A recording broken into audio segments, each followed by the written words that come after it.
a reiniciar, por favor. Gracias. No hay problema. Gracias. Si pueden, podemos ir acomodándonos en los asientos para continuar en esta tarde en Patria. Estamos un poco ajustados con el tiempo del programa y necesitamos cumplir 2 paneles en el tiempo que nos resta. Así que si nos ayudan con eso, por favor, para ir iniciando cuanto antes este panel.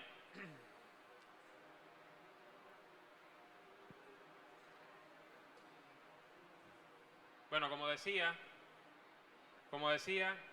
luego de, precisamente comentábamos por lo bajo que luego de ver una experiencia concreta de lo que significa la comunicación en una guerra, en un genocidio, este panel es muy pertinente porque trata precisamente las tendencias de la comunicación en tiempos de guerra, los medios de comunicación y la disputa de las subjetividades. Es el título. Y nos acompañan Javier Couso, que es creador audiovisual, eurodiputado español, fue eurodiputado español de 2014-2019, vicepresidente de la Comisión de Asuntos Exteriores y miembro de la Comisión Especial de Terrorismo, entre otras responsabilidades que ha tenido. También Michel Colom nos acompaña, de Bélgica, escritor, periodista y fundador del portal independiente Investigation.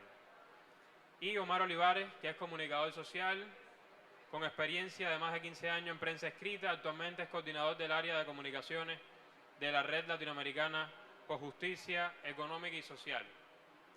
Entonces, para no dilatar mucho con la presentación, le doy la palabra al profesor Michel Colom, que se dirigirá al podio para hablarnos.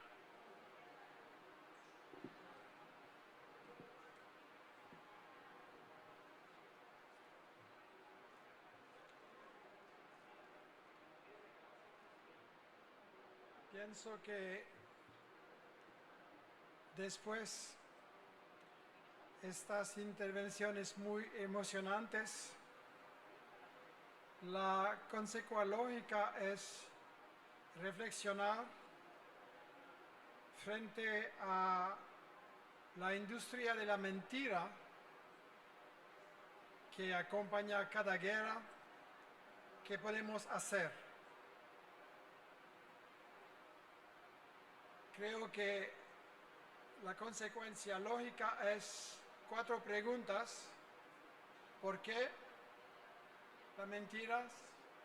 ¿Cómo las mentiras? ¿Quién dirige esta industria? ¿Y qué podemos hacer? En relación a la cuestión ¿por qué?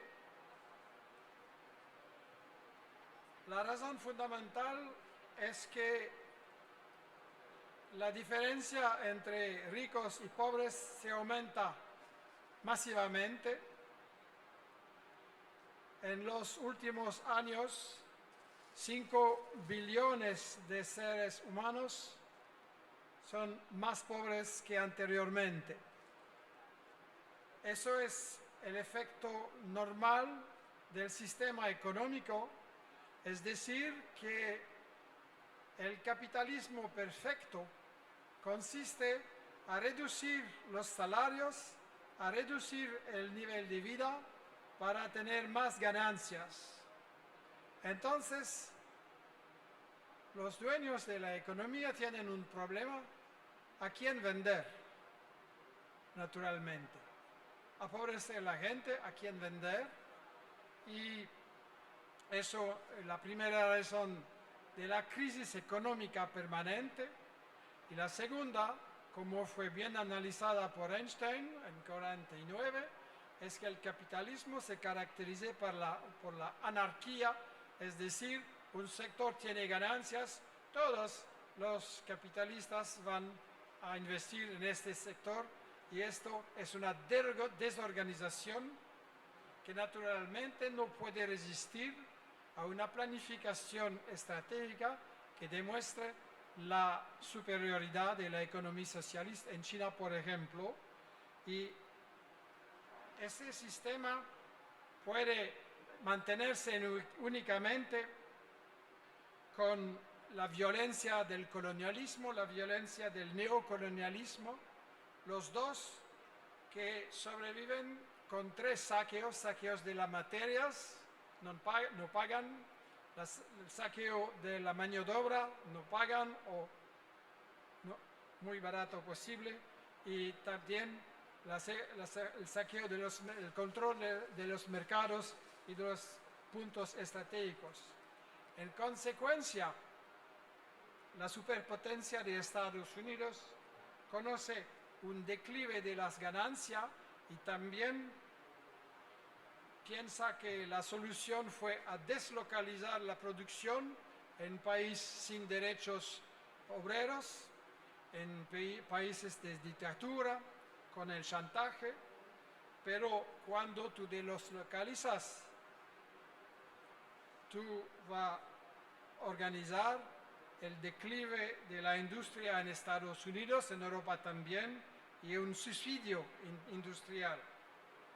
Entonces se puede mantener únicamente por la violencia, y el declive de Estados Unidos fue muy claro para su estratega fundamental, Zbigniew Brzezinski, que explica que se necesita a dividir los vasalles y a organizar la OTAN como el gendarme del mundo, y se necesita más y más guerras.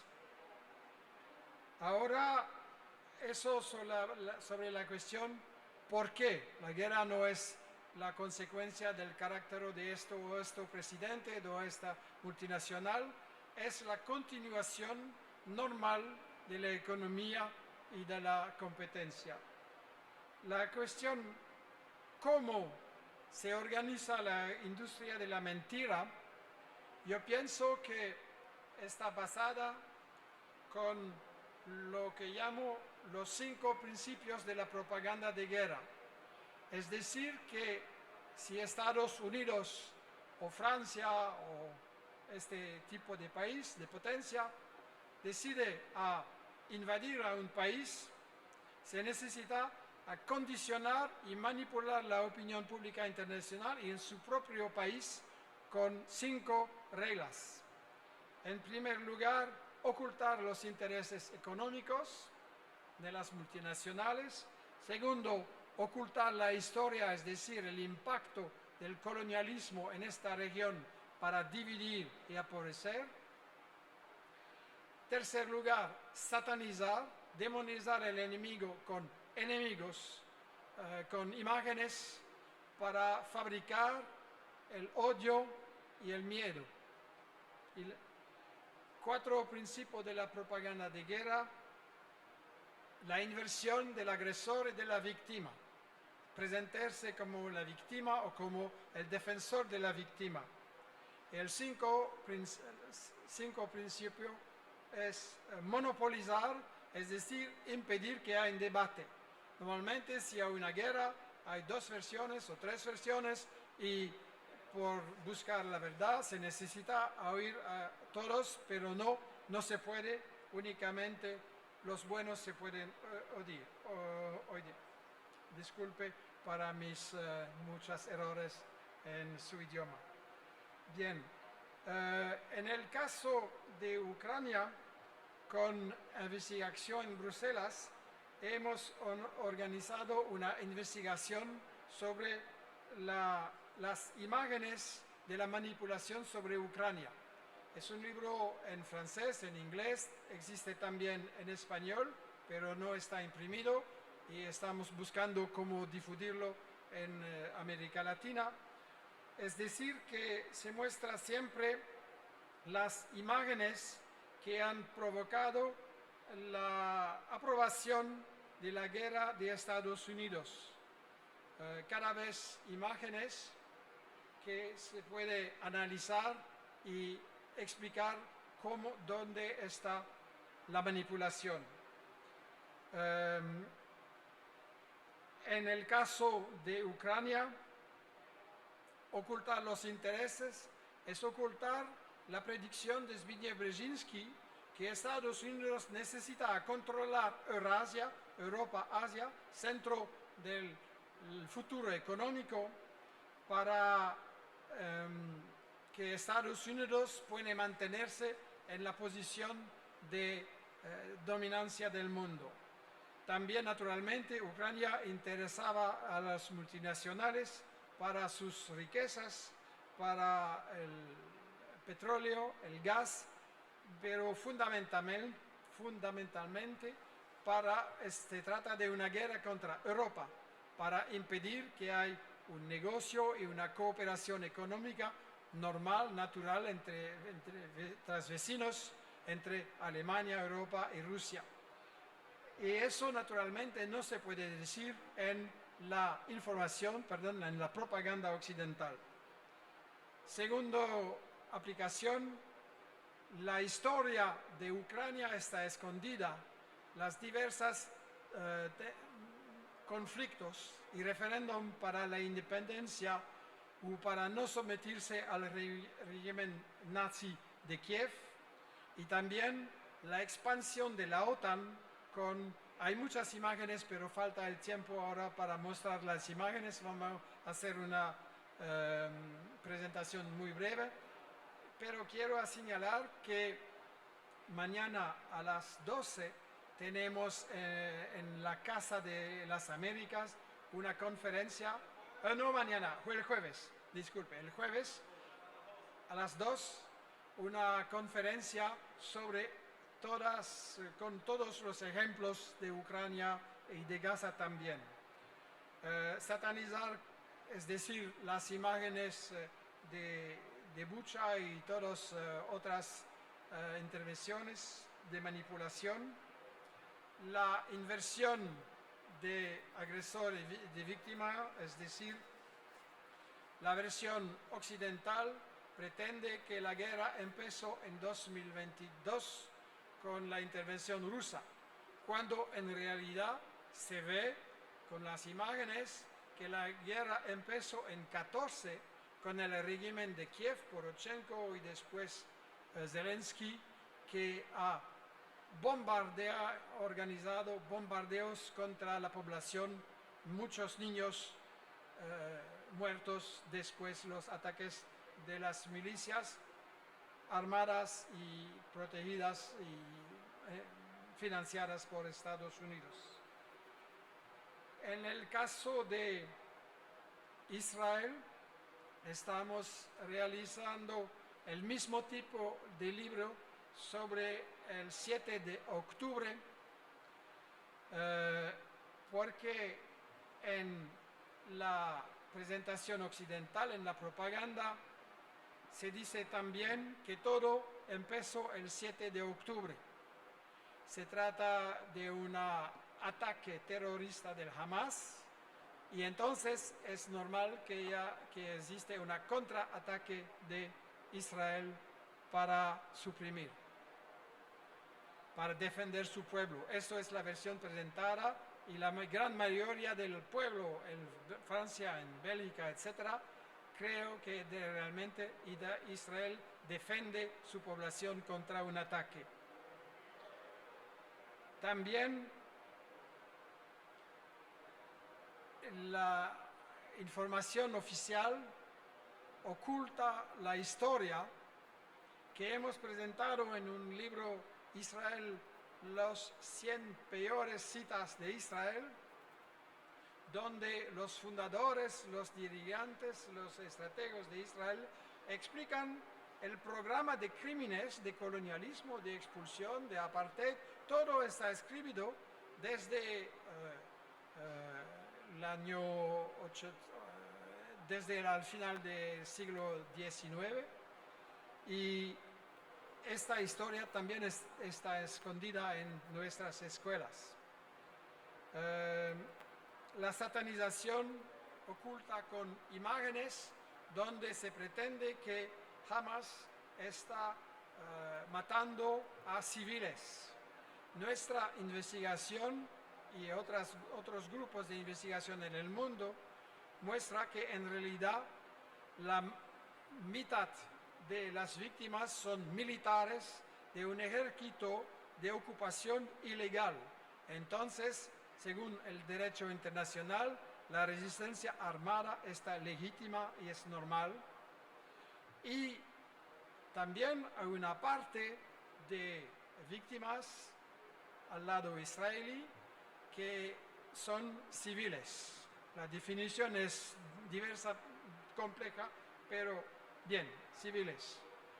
La investigación muestra que en realidad la mayoría de esas víctimas son víctimas de su propio ejército, con diversos testimonios y pruebas que se pueden leer en la prensa de Israel, donde hay una gran discusión sobre el tipo de intervención, sobre en realidad la aplicación de la doctrina Aníbal, que es decir, cuando hay prisioneros hay que matar el enemigo y también sus propios prisioneros para evitar un intercambio de prisioneros.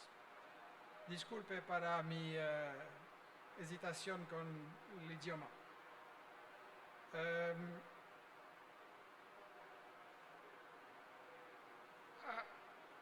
Bastante con ejemplo ahora. Lo que es importante es quién dirige esta fabricación de la mentira y del odio. Se trata naturalmente del 1% que tiene intereses en la guerra, pero pienso que necesitamos ser más precisos. Es decir, que los vemos en la investigación sobre la guerra en Ucrania. Un papel fundamental es el papel de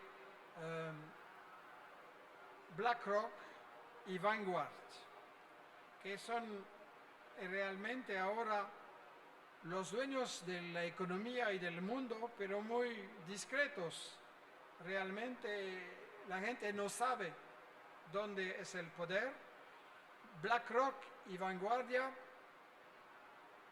asamblean BlackRock 10 billones de dólares de fondo de invertimiento y Vanguard 7 billones, y son en alianza y a 3-4 otros grupos del mismo tipo. Es decir, que controlan como accionario número 1 prácticamente todas las empresas de Wall Street. También en París, en la City, en Frankfurt, controlan todo. Pero no controlan únicamente la economía, también en el equipo de Biden, en la Casa Blanca, hay 4 ex dirigentes cuadros de BlackRock que tienen funciones fundamentales en la administración, incluso en relación con el caso de Ucrania y de Rusia. Larry Fink, el presidente de BlackRock, viene al Élysée de Macron cada año para dar las instrucciones, por ejemplo, para privatizar la seguridad social, de manera que el dinero de los pensionados se puede utilizar también en la especulación y en la especulación en la bolsa. También hay una relación fundamental entre Zelensky y Larry Fink, BlackRock, con instrucciones para la recolonización de la economía de Ucrania, que es muy interesante. También un invertimento de BlackRock y de Vanguard en el agrobusiness, la agroindustria muy importante en Ucrania. BlackRock y Vanguard también son el accionario número 1 de la industria de armamentos en Estados Unidos. Cada firma, Lockheed Martin, Boeing, Raytheon, Northrop Grumman, etc., Dynamics, son el accionario número 1 es BlackRock y Vanguard. También son accionario número 1 en los medios de comunicación, New York Times, CBS, CNN, etc. Número 1. Entonces, ¿cómo es posible a esperar una información objetiva sobre una guerra cuando la información está realizada por las mismas multinacionales que profitan increíblemente de esa guerra para saquear y colonizar. Pero van a decir, bien, pero en Internet es libre y podemos buscar la información alternativa. ¿Quién son los principales accionarios de Google, Apple, Facebook, Microsoft, Amazon, BlackRock y Vanguardia, con una posición llave? Y también hay una convención, un contrato entre Google, YouTube, Facebook y el Atlantic Council, que es el think tank de la OTAN. Es decir, que cuando tú buscas a una información independiente, de Grey Zone, de investigación, etc., se debe ir en la página 27, 28, donde ningún va, naturalmente.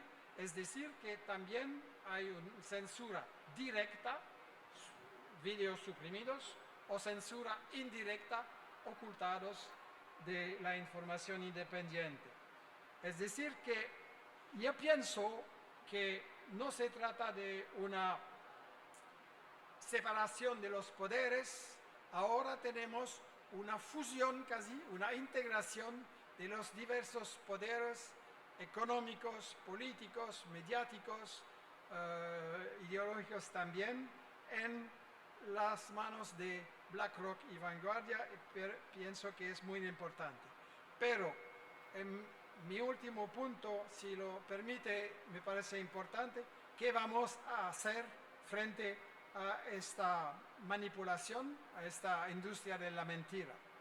Lo siento que ahora tenemos una información independiente en diversas regiones del mundo, pero fragmentada y dividida.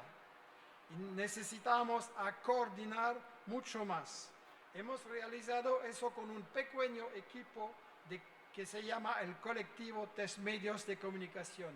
Pienso que debemos internacionalizar este tipo de contraataque, es decir, rápidamente verificar la información, rápidamente publicar en diversos idiomas y hacer la batalla de la información, la batalla de las ideas, y eso se puede únicamente por una cooperación internacional. Es mi llamamiento también.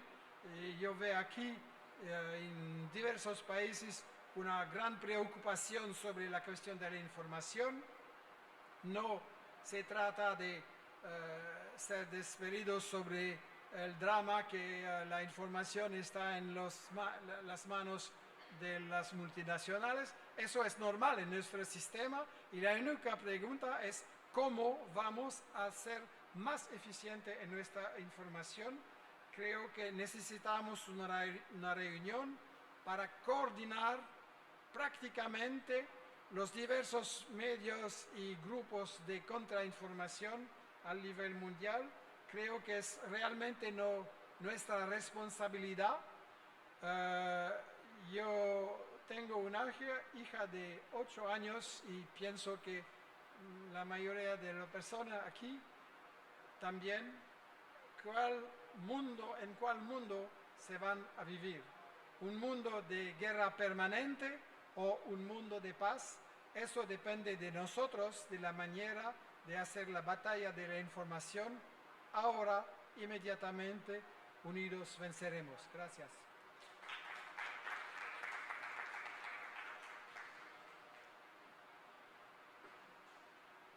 Gracias por la invitación para estar acá y comentar un poco. Voy a hablar también sobre las tendencias de comunicación en tiempos de guerra y la disputa de las subjetividades. Sin embargo, desde un enfoque de los medios sociales, yo vengo de una organización social, entonces voy a comentarlo en ese sentido, ¿no? Sin duda, los medios de comunicación son una herramienta bélica más en los conflictos armados actuales, lo han descrito en el panel anterior también. Transmiten mensajes que pueden ser usados como armas porque socavan la moral del otro, sirven para desinformar y crear caos en la población y también principalmente manipulando pueden hacernos creer y aceptar quién es el enemigo o a quién hay que considerar como un aliado. Y así como se da en los espacios donde se desarrolla un conflicto armado, sucede lo mismo cuando estamos frente a un conflicto social. Ya hemos visto cómo el uso de los medios de comunicación por parte de los actores oficiales apuntan primero a desprestigiar al otro que reclama por sus derechos, crear cifras alarmistas sobre los impactos de las protestas en la economía o a vendernos escenas de una realidad que contrasta con los motivos que desencadenaron la protesta, ¿no? Para tratar de desvirtuar al otro que está reclamando. Sin duda, los medios de comunicación son trincheras ideológicas, los medios de comunicación hegemónicos. Vemos que los discursos que más difunden, la gran mayoría de estos medios alineados en defender el modelo económico, cuando se trata de dar cobertura o informar sobre los reclamos sociales que les menciono, suelen tener una carga negativa en la información cuando hablan del sujeto que está reclamando por la vulneración de sus derechos. Es decir, cuando alguien tiene algo que decir que va en contra de los intereses que defienden los medios. No importa cuál sea el motivo o origen de la conflictividad, el abordaje siempre tiene el mismo sesgo ideológico, ¿no? Que nadie toque lo que está haciendo más ricos a los ricos, que todo sigue igual y que el capital es intocable a cualquier costo. Por ejemplo, y en mi país, soy de Perú, es una práctica muy común, la hemos visto o la vemos a diario en innumerables casos, principalmente con la conflictividad de las comunidades con las empresas extractivas, ¿no? Básicamente por la contaminación ambiental que provocan las mineras o las petroleras.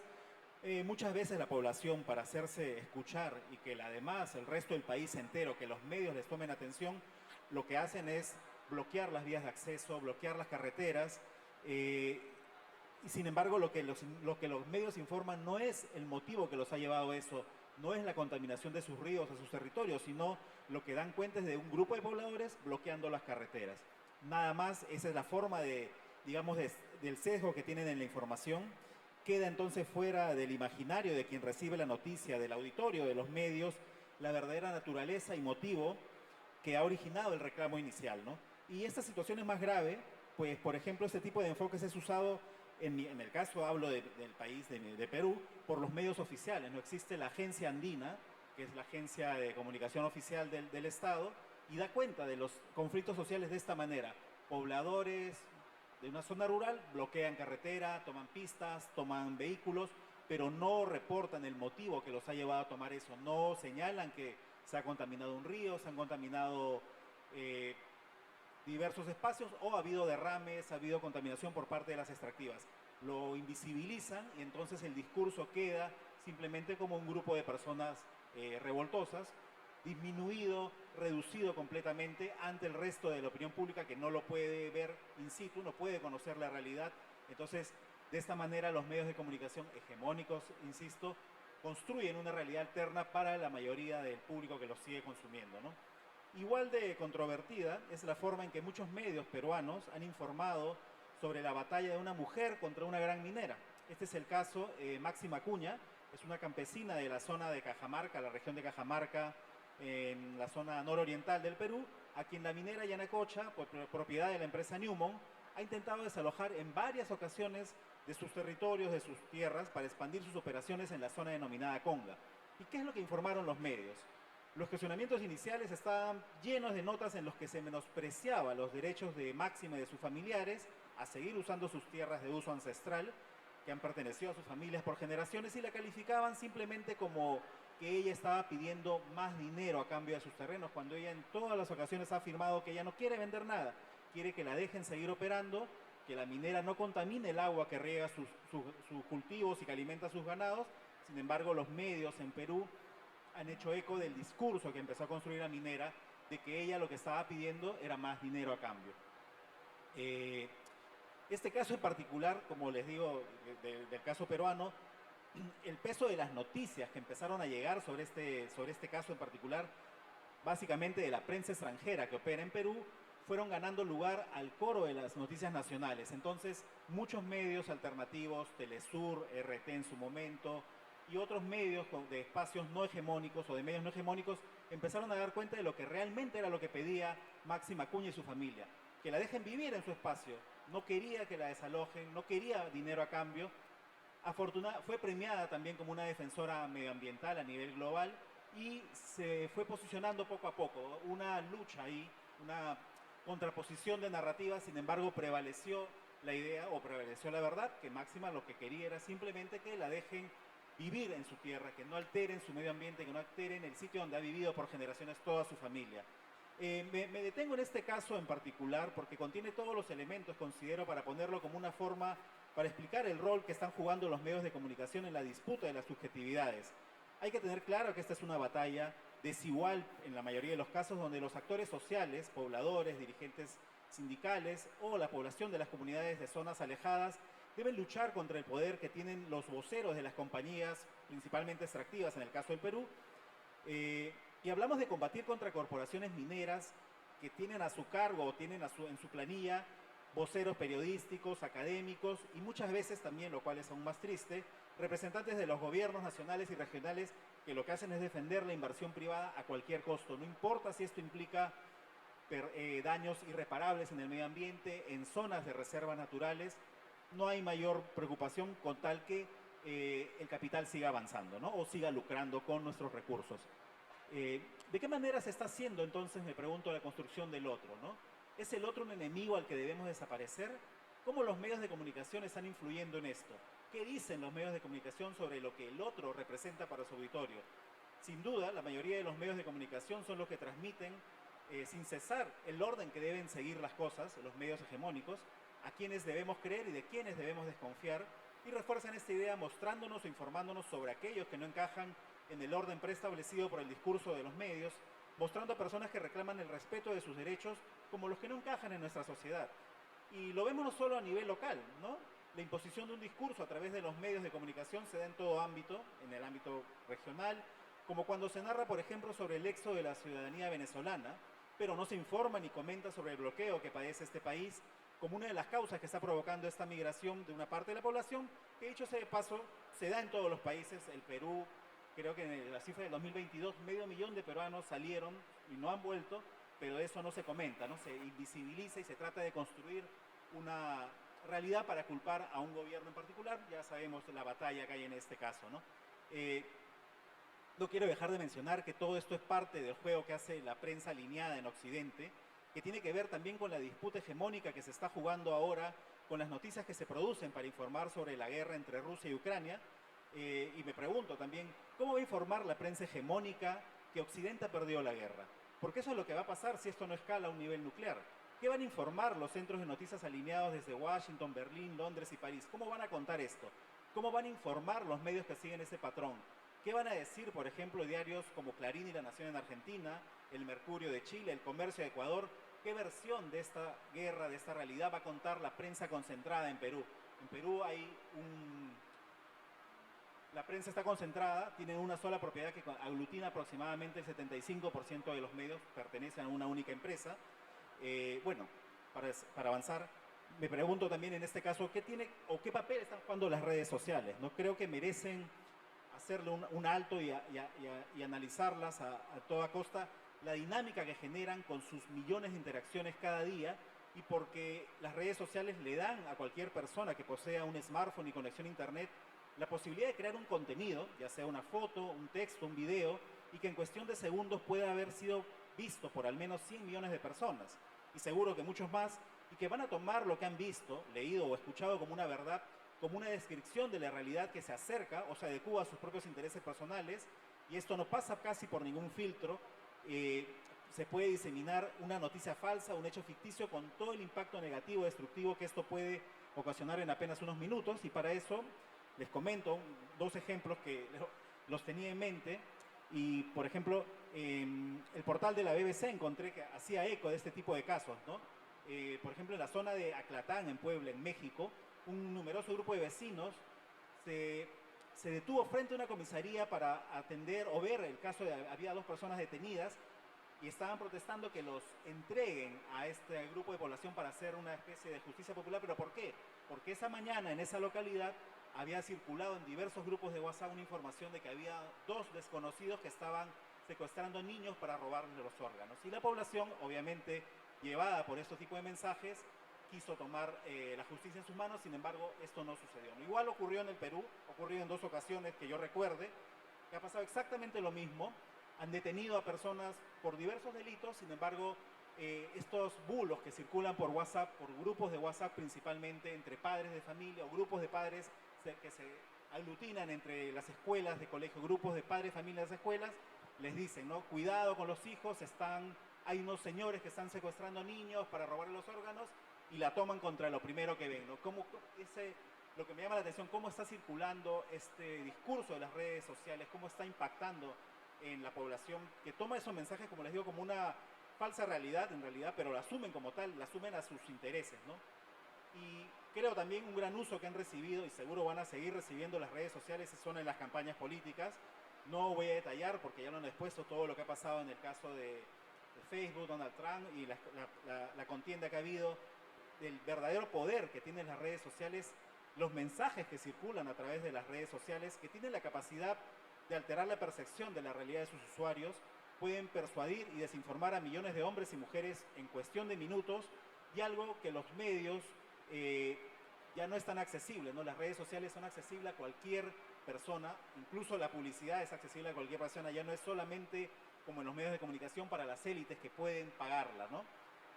Para mí está claro entonces que tanto los medios de comunicación tradicionales, la prensa, la televisión, la radio, son herramientas de manipulación masiva, al igual que las redes sociales, y que pueden influir y tener gran influencia en la población de cara a un proceso electoral, ante un conflicto social o ante actores que retan a los grupos de poder. Sin duda, estas son varias de las razones por las cuales se habla de una disputa entre los medios tradicionales y las redes sociales, una disputa de narrativas por parte de los medios tradicionales versus una narrativa que no necesariamente coincide con este y que está en manos de cualquier persona, como señalaba, con un smartphone y acceso a internet. Todo esto tiene que ver con algo que rescato yo desde el movimiento social, ¿no? Cómo hay un cerco mediático, no se le da voz a las organizaciones sociales. Los medios hegemónicos invisibilizan a organizaciones sociales, a los actores sociales, a los dirigentes, sindicatos, no les dan voz. Por ejemplo, lo hablo en mi país, en Ecuador, en Colombia, en la prensa hegemónica, uno no va a encontrar esos actores opinando, comentando o dando reseñas sobre la realidad política. Son actores políticos, sin embargo, no son consultados. Siempre se habla con los mismos políticos, con los mismos analistas, con los mismos académicos, que siguen el discurso de los medios. Entonces, creo que hay un reto interesante desde los medios sociales, desde espacios de articulación, para poder construir, seguro, nuestros propios medios.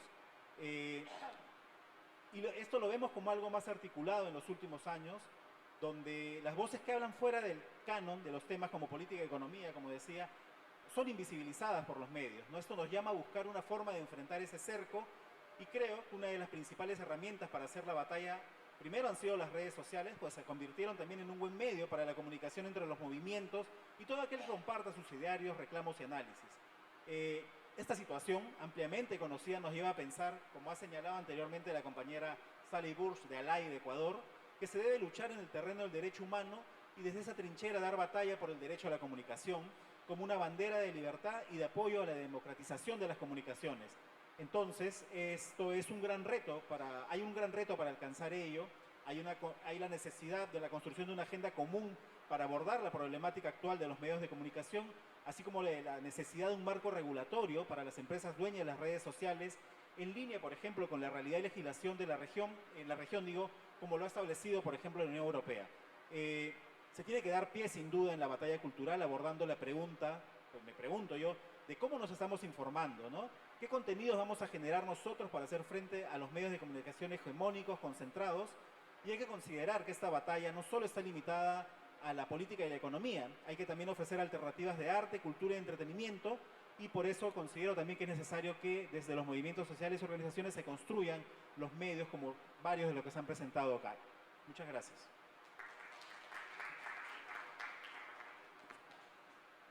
Buenas tardes. Lo primero, agradecer, por supuesto, a la UPEC, a Casa Las Américas, a todas las personas que han trabajado para que este coloquio internacional llegue a su tercera edición. Yo creo que es un momento tan importante en el que hay que mantener el lugar donde tenemos que reunirnos e intercambiar ideas ante el mundo que vivimos. El título de de esta mesa que estamos compartiendo es comunicación en tiempos de guerra y es absolutamente acertado. De una guerra permanente y de una guerra que podríamos calificar casi en algunos lugares de existencial, peligro existencial para la humanidad. Y yo me acuerdo mucho de Fidel cuando alertaba de ese peligro, de la guerra nuclear, de la capacidad del ser humano y sobre todo del capitalismo para aniquilar a los seres humanos como especie. Hay un proyecto que se llama el reloj del fin del mundo, que calcula el peligro de destrucción nuclear de la humanidad. Nunca, en ningún momento, desde que se inventaron los sistemas de armas subatómicos, ha estado más cercano a llegar a la hora en punto en el que se lanzaría ese ataque devastador. Vivimos un cambio geopolítico de la unipolaridad de Estados Unidos, que comenzó tras la caída de la Unión Soviética y del campo socialista, hasta el surgimiento de los BRICS y la nueva llegada de un nuevo mundo que desafía a ese poder unipolar estadounidense, la era de la multipolaridad. Por desgracia, en este tiempo, el que detenta el poder imperial, Estados Unidos, y sus adláteres, lo que se ha venido a denominar, y yo creo muy acertadamente, el occidente colectivo, se niega a compartir el poder en el marco de un orden justo que rija el derecho internacional y la Carta de Naciones Unidas. Y tenemos una guerra que muchos veníamos ya anunciando, leyendo desde Brzezinski a cualquiera de los teóricos del poder unipolar estadounidense, se señalaba lo que iba a pasar en Ucrania, ese pivote estratégico que quitaba claramente toda la profundidad a Rusia, que la obligaba a refugiarse en los Urales, que amenazaba e impedía la buena relación con Europa para formar otro eje de poder en este mundo multipolar, y que además utilizó lo que estamos acostumbrados todos y todas, que es la utilización de una guerra por delegación y un golpe de Estado con tintes claramente fascistas que se empezó en el año 2014 con el apoyo de la Unión Europea, pero también de los servicios de inteligencia estadounidense y del poder estadounidense, como vimos hacer a Victoria Nuland, subsecretaria de Estado en el momento y que actualmente, hasta que dimita, que anunció que va a dimitir, sigue siendo la subsecretaria para los asuntos de Europa. Digo que nos acercamos a una fase existencial porque no se está enfrentando Ucrania a Rusia, se está enfrentando la OTAN, los 30 países de la OTAN, a Rusia.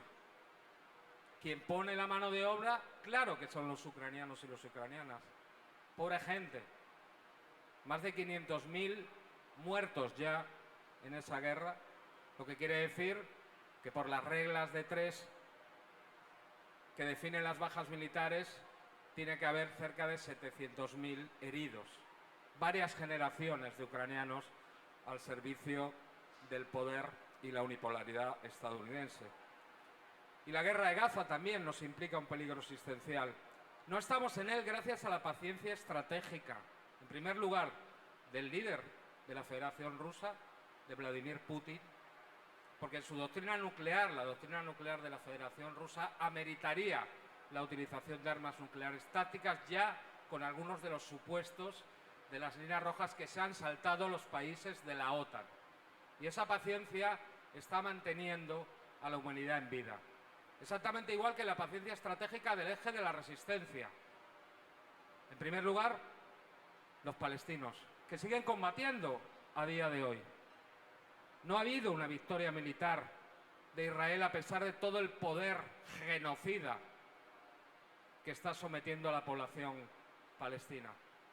Porque también están combatiendo, y quiero loarlos, a la organización libanesa Hezbollah, al ejército árabe sirio y a la resistencia de Yemen.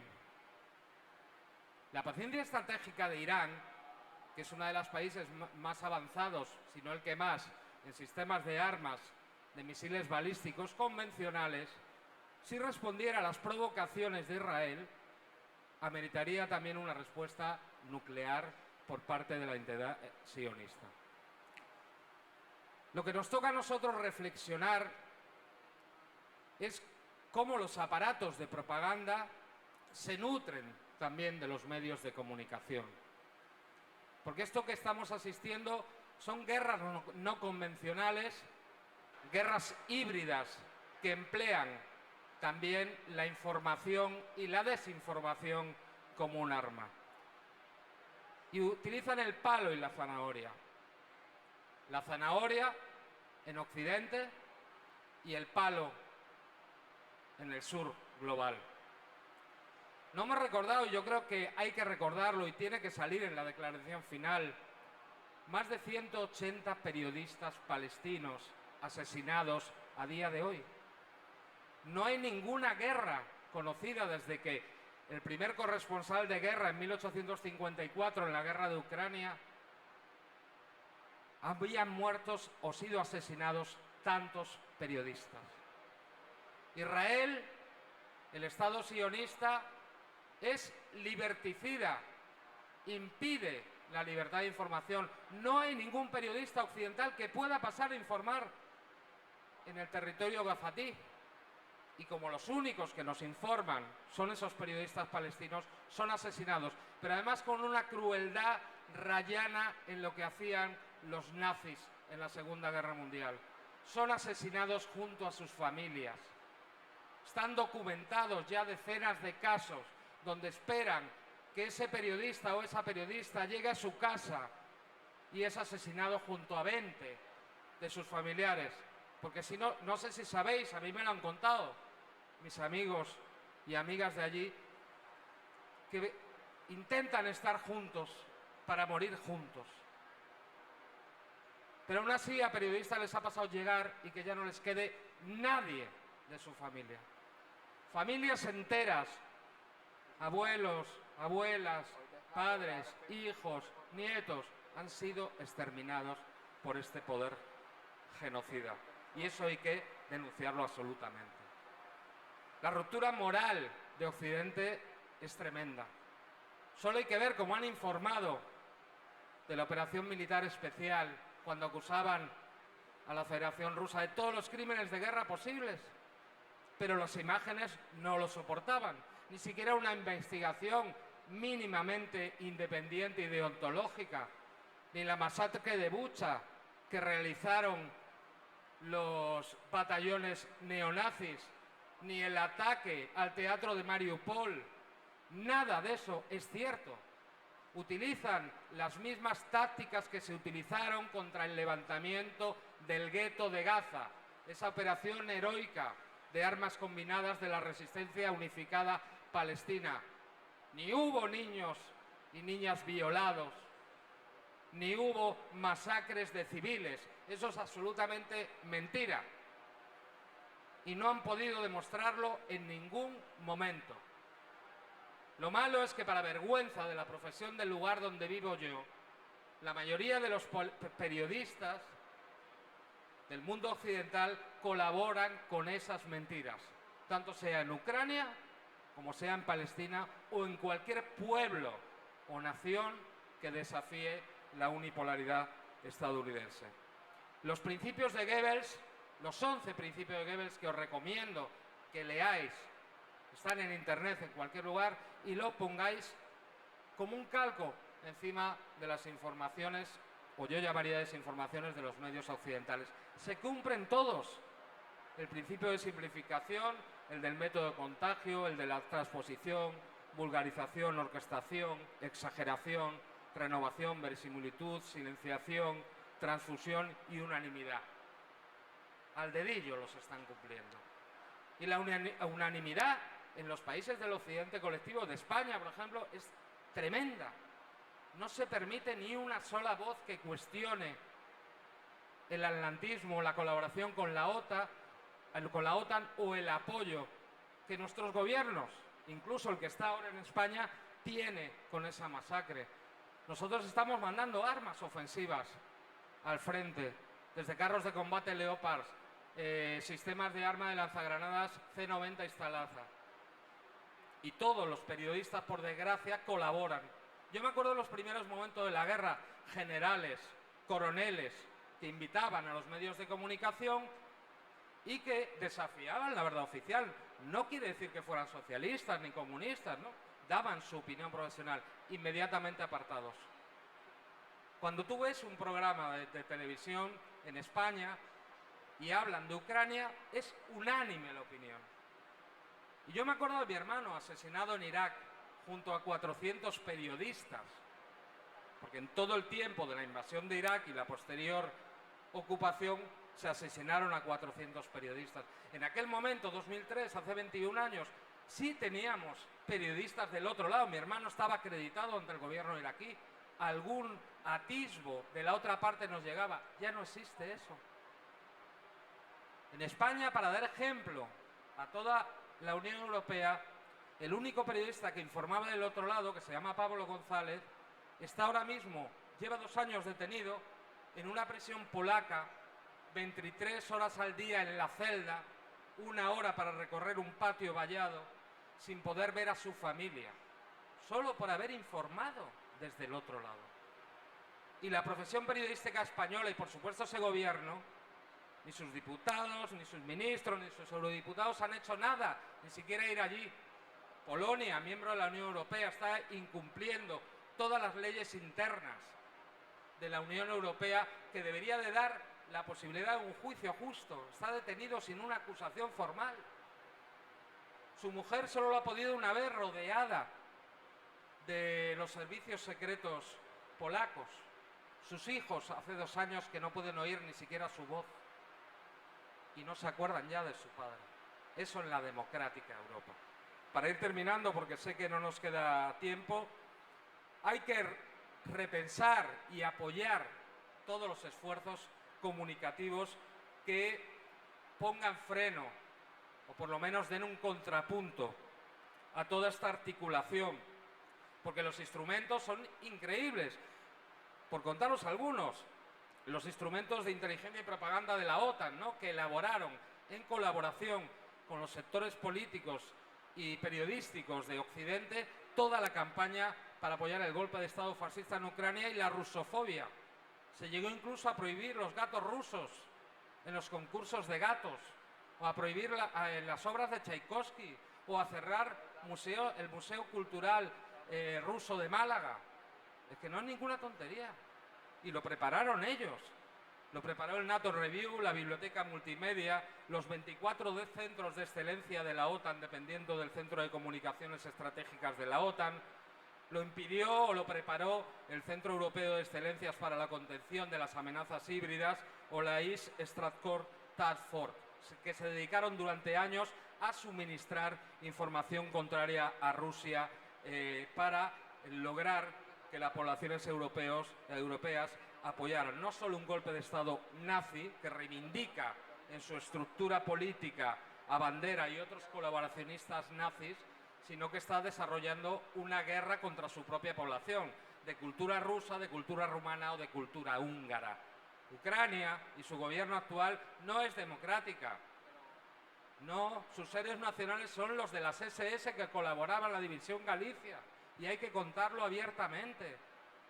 Se han tirado y se está borrando todo el esfuerzo que hizo la Unión Soviética para derrotar al fascismo. 27 millones de muertos para que no triunfara Hitler. No lo venció el soldado Ryan, no lo venció el Ejército Rojo. Se tiran las estatuas de los combatientes soviéticos y se levantan las de Bandera y la de los colaboracionistas neonazis.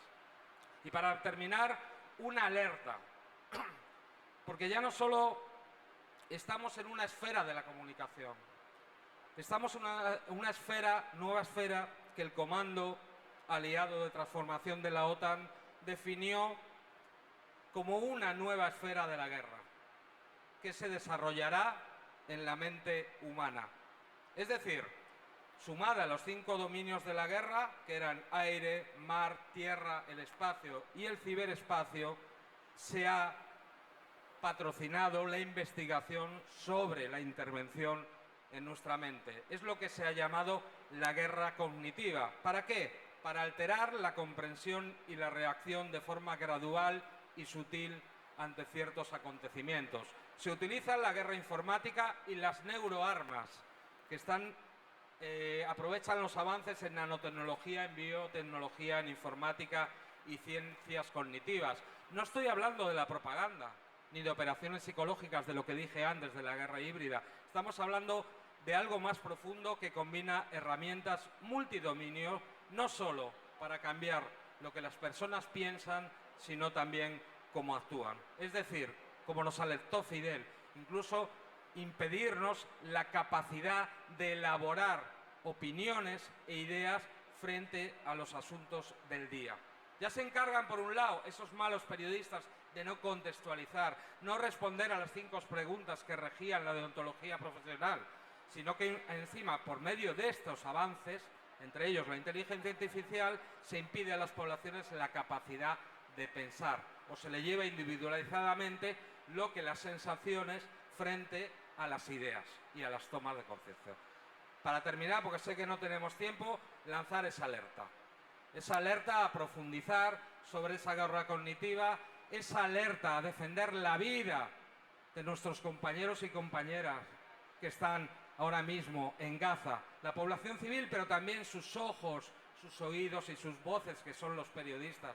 No son más importantes, pero hay que preservarlos porque si no, no sabremos lo que pasa. Y en mi modesta propuesta, que se incluya en la declaración final, la exigencia de libertad de Julian Assange, que nos mostró los crímenes de guerra en Irak. A mi familia nos dio la capacidad de saber que nuestro propio gobierno conspiraba con Estados Unidos para que no se pudiera juzgar a los asesinos de mi hermano, y también de Pablo González, que está pagando con los huesos en la cárcel de esos también neofascistas polacos su valentía de ejercer simplemente su profesión de llevarnos la verdad al mundo. Muchas gracias.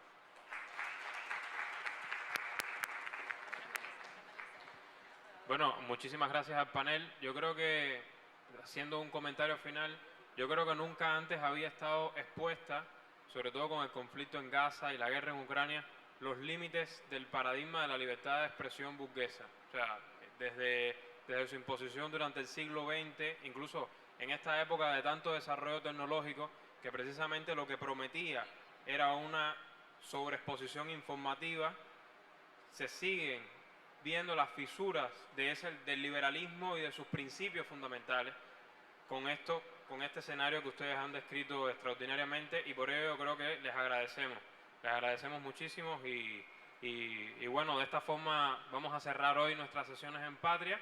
Ya los panelistas del siguiente panel están al tanto, debido a que no creo que existiese un retraso, sino que lo que existió fue, digamos, un momento más intenso emotivamente y políticamente en algunos de nuestros paneles. Así que bueno, muchísimas gracias a todos y los esperamos mañana a las 9 de la mañana en la última jornada de Patria. Muchas gracias.